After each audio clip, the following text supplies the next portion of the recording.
Los municipios, las empresas privadas y usted, como vecino de su sector, ¿cómo se pueden preparar para enfrentar los estragos del fenómeno del Niño? La doctora María del Pilar Cornejo, docente e investigadora del ESPOL, nos compartirá en una entrevista sus recomendaciones acerca de cómo enfrentar este evento climático. A manera general, ¿qué impactos cree usted y consecuencias se podrían generar con la presencia del Niño en ciudades, sobre todo costeras, ¿no? Que serían las que principalmente estuvieran expuestas ante el fenómeno del Niño? Bueno, hablemos de dos situaciones, ¿no? Ciudades que están realmente en el filo costero, que tienen infraestructuras construidas sobre la playa o en zonas muy bajas, se pueden ver afectadas doblemente. Una, porque el sistema de drenaje alcantarillado a lo mejor no es suficiente para evacuar las aguas lluvias. Y la otra, porque cuando tenemos fenómeno del Niño, el nivel del mar aumenta, tanto por estas ondas Kelvin que vienen del otro lado del Pacífico, como por el efecto de que el agua está caliente y ocupa más espacio. Si el nivel del mar está más alto, la ola va a llegar más arriba en la playa y esto va a afectar a todo lo que esté cerca del filo costero. Ahora, ciudades que están un poco más hacia adentro, como Guayaquil o pongamos el caso de Puerto Viejo, son ciudades que van a estar afectadas sobre todo por el tema de precipitación. Un océano caliente sobre los 27.5 grados centígrados genera precipitaciones. Es lo que hemos visto, por ejemplo, marzo, abril, mayo y en Manabí y Esmeraldas en el mes de junio, ¿no? A nivel de gestión de riesgos sabemos que hay algunos planes que ellos están haciendo, pero de repente la parte municipal, ¿qué se podría recomendar como línea base, por lo menos, para que ellos enfrenten estos pronósticos de lluvia y subida de mareas? Bueno, hay algo que es importante y es que lo que nos ocurrió en marzo y abril se puede repetir con el fenómeno del Niño. Entonces, ni siquiera tenemos que irnos a buscar información de otros eventos anteriores como el año 97-98 o el 82-83, sino que tenemos esta memoria fresca de lo que pasó en el invierno y eso se puede repetir. Entonces, si yo soy un municipio y me van a decir, claro, el alcalde recién asumió el 15 de mayo, pero puede buscar información de lo que sucedió en ese pasado reciente y tomar acciones preventivas. En el caso de los municipios hay mucha queja de que reciben un presupuesto prorrogado, de que los dejaron con los presupuestos ya comprometidos, pero siempre hay acciones que pueden tomar. Muchos municipios tienen maquinaria y si no, pues estos municipios deberían asociarse con sus consejos provinciales. Las prefecturas también tienen maquinaria. Entonces, si hay un plan de contingencia que se haya elaborado con ciencia, sabiendo dónde están los lugares más críticos de su municipio, yo creo que el trabajo en equipo va a ser positivo. Listo. A nivel privado, por ejemplo, habrían algunas industrias, sector camaronero, agrícola, pesquero, que también estarían influenciados positiva o negativamente. Ahí, ¿cómo se podría, qué recomendaciones se podrían dar? Bueno, hay dos componentes, ¿no? Una, si yo soy de estas industrias grandes, voy a tener problemas también que son grandes. Por ejemplo, en el tema camaronero, en el caso de las piscinas, puede bajar la salinidad, se me pueden dañar los muros. En el caso de las bananeras, si no tengo suficiente sistemas de drenaje, puedo quedar inundado. También hay plagas que no puedo controlar normalmente porque cuando llueve mucho no se puede fumigar. Pero hay un problema que nos va a afectar a todos y es el tema logístico, el tema de las vías. Yo creo que este es un tema que tiene que ser prioritario porque no solamente es un tema para mover la carga a través de las diferentes carreteras, sino que también es el medio de abastecimiento de nuestro alimento del día a día. Por ejemplo, en el caso de la ruta Guayaquil-Salinas, se inundó la Camarona y se quedaron un montón de carros parados ahí.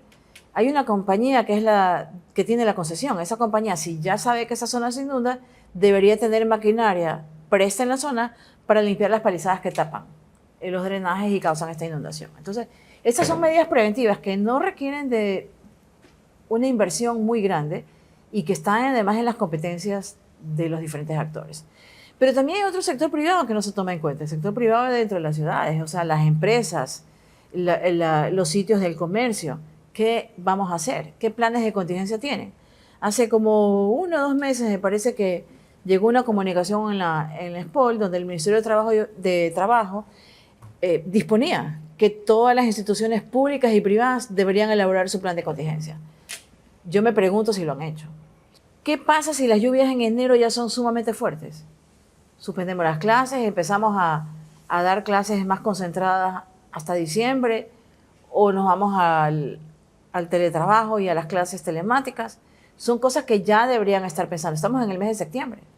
Y ahí, por ejemplo, en el caso de, hay sectores en Guayaquil que ya se conoce que ahí se inunda, por ejemplo, Vía Daule, que es una zona bastante industrial, Urdesa, de ahí otros sectores del norte. ¿Ahí qué se podría hacer?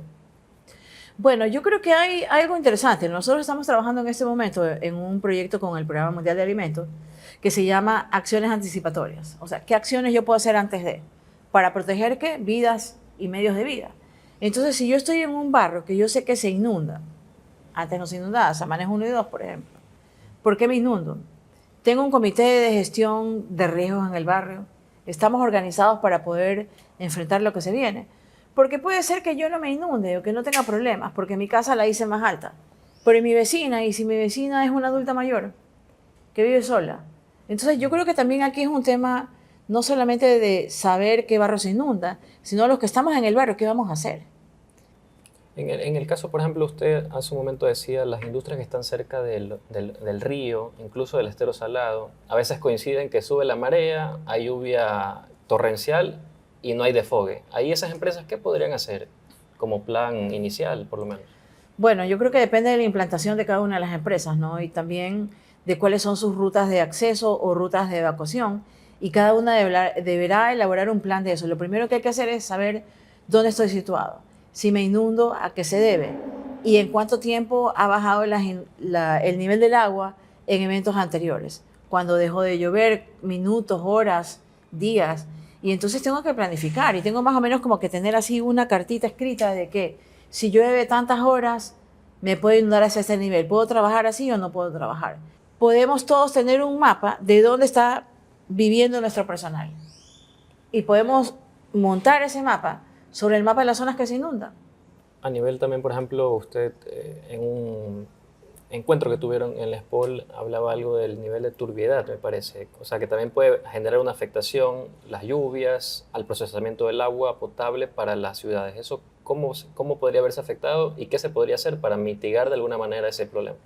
Bueno, ese en el caso de Guayaquil es un tema para la empresa pública de agua potable, ¿no? Y para el concesionario Interagua. Aumenta la turbidez en el río justamente porque al estar nosotros en la parte baja de la cuenca del Guayas, viene arrastrando las lluvias y el mismo río sedimentos de toda la cuenca alta, ¿no? Y eso hace que el nivel de sedimento sea muy alto en la zona de captación del agua en la toma. Existen métodos químicos y mecánicos para reducir eso, pero hasta un cierto punto, ¿no? Porque no se le puede meter químicos al agua más de un cierto nivel, porque si no ya tendría un efecto negativo en la salud. Y hay otro problema también. Como aquí en Guayaquil estuvimos acostumbrados a que falte el agua porque se iba el agua, no había presión, yo diría que la mayoría de las casas que se construyeron a partir, ¿qué será?, del año 90, tienen cisterna. Pero si estamos en una zona que se inunda, la cisterna va a quedar bajo agua, Como en Samanes, creo que. por ejemplo, y entonces vamos a tener agua contaminada. Entonces sí tenemos que pensar en dos cosas. Una, en las ciudades como Guayaquil, pensar en qué van a hacer si es que no pueden potabilizar el agua.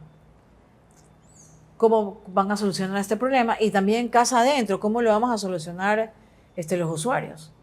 Entonces, si está el agua, la planta de la toma no puede producir la capacidad que necesita, vamos a estar en problemas y tendremos que aprender a sobrevivir con menos agua. Y eso conlleva otro tema, ¿no? Aquí gastamos mucha agua.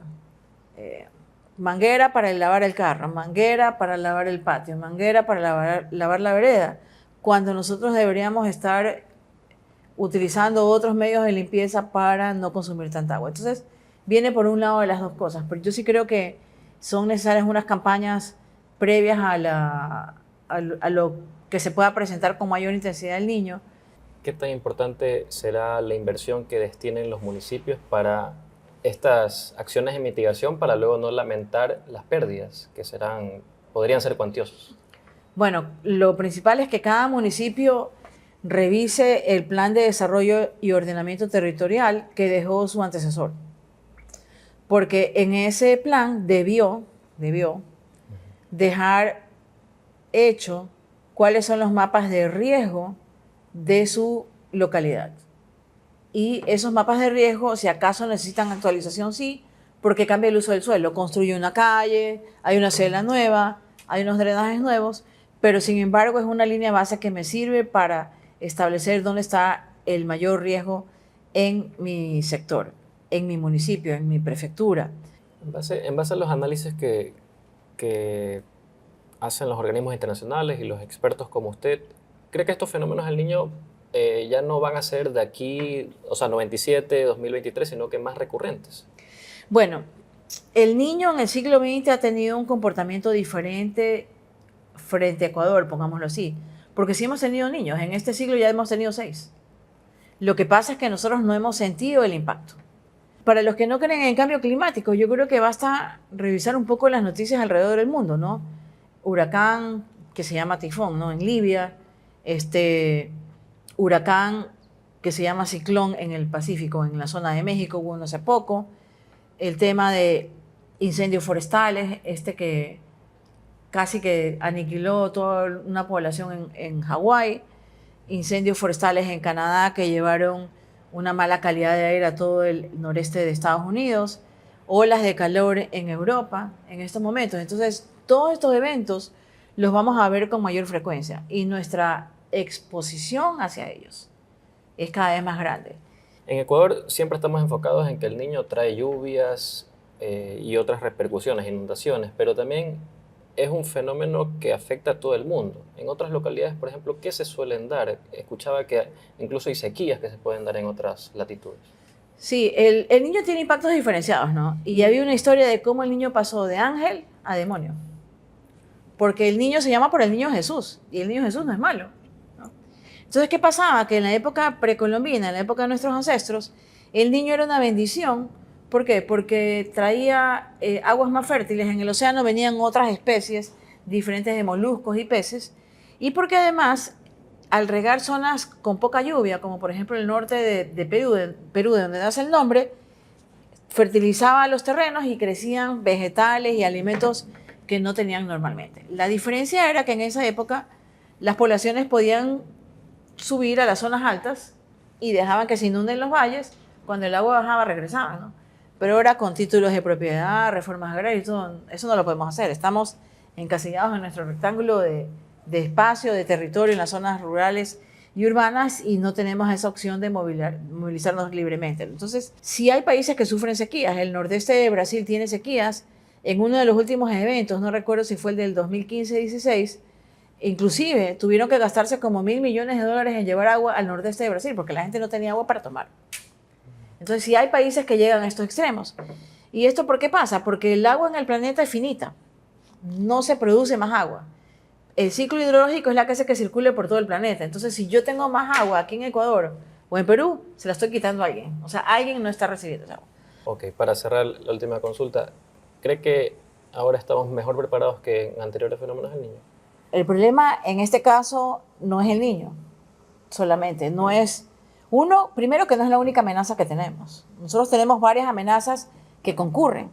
Entonces es como que estoy anémico, me da COVID y encima no tengo para comprar una buena carne o un buen pollo para hacer una sopa que me levante, ¿no es cierto? Entonces tengo el niño, tengo cambio climático, tengo todavía COVID, que está por ahí dándose las vueltas, tengo las enfermedades que se han derivado de la estación invernal, hay dengue todavía. En lo que es la parte agrícola aparecieron plagas. Yo no sé en este momento cómo están esas plagas, pero aparecieron estas plagas. Y tenemos la parte social, ¿no? Las amenazas sociales son altas. La inseguridad, la situación económica que arrastramos desde el 2018 y la situación política. Tendremos presidente en diciembre, cuando se termine el año, se termine el presupuesto, entra con un presupuesto prorrogado hasta que aprenden a manejar los ministerios y todo lo demás, no sabemos qué va a pasar, ¿no? Entonces, tenemos esas amenazas, ahora vámonos al otro lado, porque el riesgo es igual a amenaza por vulnerabilidad. Vámonos al lado de la vulnerabilidad para contestar su pregunta si estamos mejor preparados. Entonces, ¿qué necesitamos? Necesitamos buenas carreteras. ¿Han tenido mantenimiento? Necesitamos un sistema de salud listo, fuerte y preparado para recibir a todas las personas que puedan estar afectadas. ¿Cómo está el sistema de salud? Necesitamos un sistema educativo que pueda transmitir esta información a los diferentes niveles educativos para que puedan estar preparados. Entonces, yo creo que en esos aspectos, yo creo que estamos mal. O al menos yo no creo que tengamos una preparación suficiente como para poder enfrentar al niño. Entonces, nuestro nivel de vulnerabilidad es alto. Y ese es un problema. Ok. ¿Y estamos a tiempo todavía de corregir o de aplicar alguna acción hasta que llegue el fenómeno? Sí, siempre, pero yo creo que en la mayoría de los casos de lo que he comentado, esto va a depender del flujo de caja, ¿no? No sabemos cuál es ese flujo de caja. Ok, gracias doctora.